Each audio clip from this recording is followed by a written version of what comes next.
Zambia is now in default of $3 billion in sovereign debt owed to international lenders, and for analysts, this is a wake-up call that despite all economic projections upon which debt is acquired, things can still go wrong, even for countries like Uganda. However, we need to be careful in terms of how we load them up. You cannot front load anymore. We need to stagger these investments going forward.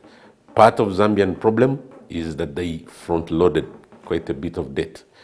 What puts Zambia in a tricky position is that the lenders have refused to let Zambia have payment relief for 6 months. Zambia's problems were amplified by the COVID-19 pandemic, where Uganda too increased its debt acquisition to manage the revenue shortfall. So numbers don't lie. The moment you build up your debt, GDP ratio to your debt, you'll run into stress problems. So as soon as you reach 50, above 50, you need to be very, very careful. I mean, there are examples to look at.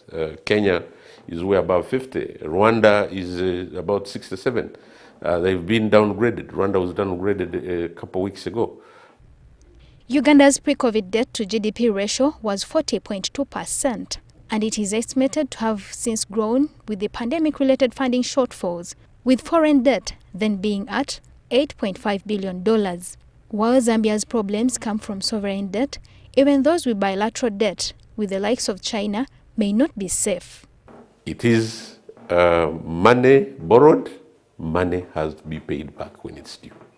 When you miss that coupon payment, you run into a problem of a default. When that signal comes through, all the lenders will run away from you. Uganda has oil and taxation in mind as it increases its debt acquisition appetite.